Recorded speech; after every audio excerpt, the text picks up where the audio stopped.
Hello friends, मैं doctor Sachin Jain, arthroscopy and sports injury specialist Jaipur से।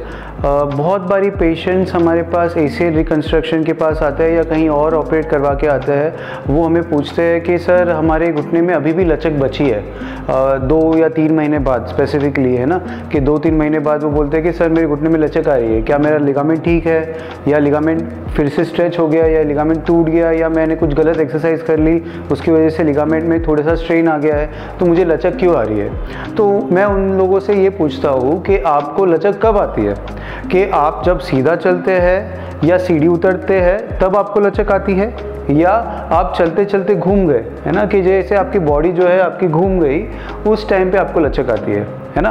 तो ये जो चीज़ है ये आपको बिल्कुल पता होनी चाहिए कि आपको लचक कब आ रही है ना। जब तक ये आपको पता नहीं चलेगी तब तक इसका ट्रीटमेंट नहीं हो पाएगा। ACL जो लिगामेंट होता है वो ऑब्लिक लिगामेंट होता है। वो लिगामेंट का काम होता है पाइवटिंग एक्शन को प्रिवेंट करना। पाइवटिंग एक्शन क्या होती है कि भाई अपने पैर स्टेशनरी है और आपकी बॉडी घूम रही है, तो मेरा लेग स्ट्रेट है और मेरी जो लेग है, बॉडी है, वो घूम रही है। तो ये ACL जो लिगामेंट होता है ये टाइट होता है और ये घुटने को बाहर नहीं निकलने देता। तो ये बेसिकली ACL का फंक्शन होता है। तो पाइवटिंग एक्शन तो हमको वैसे भी 3 से 6 महीने नहीं करनी चाहिए, बिकॉज वो आपके लिगामेंट को और स्ट्रेच करेगा और स्ट्रेन करेगा। बोलते सर हमने तो ये कोई एक्शन एक्टिविटी की ही नहीं, फिर भी हमारे घुटने में लचक आती है। तो वो कहते हैं कि सर हम जब सीधा चलते हैं तब हमको लचक आती है। जैसे हमने ये सीधा स्ट्रेट चलना शुरू कर दिया और मेरे घुटने में लचक आ गई, है ना। नॉर्मली मैं ऐसे चल रहा हूँ, अचानक में मेरा घुटना लचक मार गया, है ना। सो ये ऐसा लगता है कि बैलेंस निकल गया।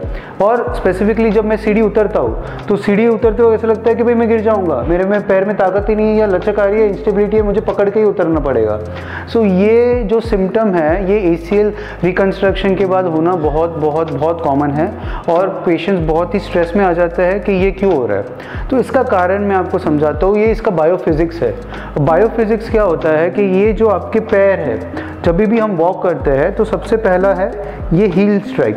तो हमारा सबसे पहला हील नीचे पड़ता है ना।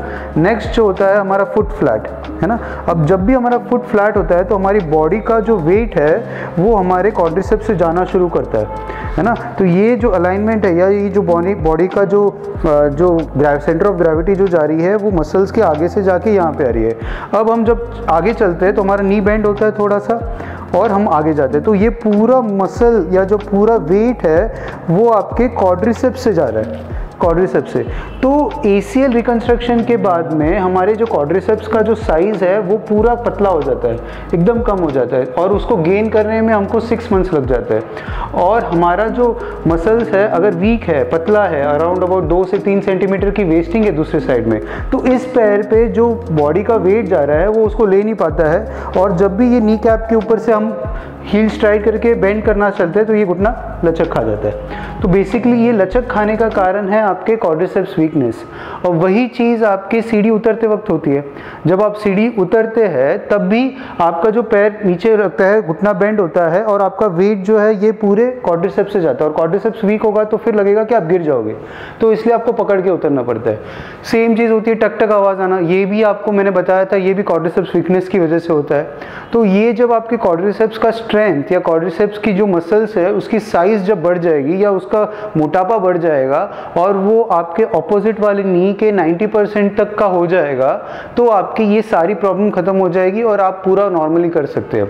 तो इसीलिए मैं कहता हूँ कि 3 से 6 महीने तक आपको कोई फास्ट रनिंग या कोई चीज़ें नहीं करनी, बिकॉज आपके क्वाड्रिसेप्स वीक है तो आपके इंस्टेबिलिटी होने का कारण ज़्यादा हो सकता है, प्लस आपकी नी कैप पे प्रेशर आना शुरू हो सकता है और नी में कार्टिलेज में थोड़ा सा खराबी हो सकता है। तो फास्ट नहीं जाए, इसको और अच्छे से स्ट्रेंथ ले, फिर धीरे धीरे जाए, तो ये आपका ACL का रिजल्ट भी अच्छा आएगा और उसकी वजह से दूसरी कोई डैमेजेस नहीं हो पाएंगे।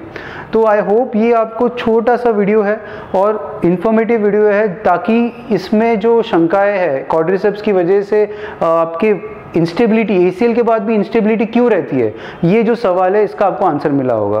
प्लीज़ हमारे इस वीडियो को लाइक करें, हमारे चैनल को सब्सक्राइब करें और आपको कोई भी ACL या PCL या शोल्डर या कोई भी प्रॉब्लम के बारे में और आपको इन्फॉर्मेशन चाहिए होगा तो हमें बताइए, हम उसकी वीडियो बनाएंगे और आपको शेयर करेंगे। Thank you so much.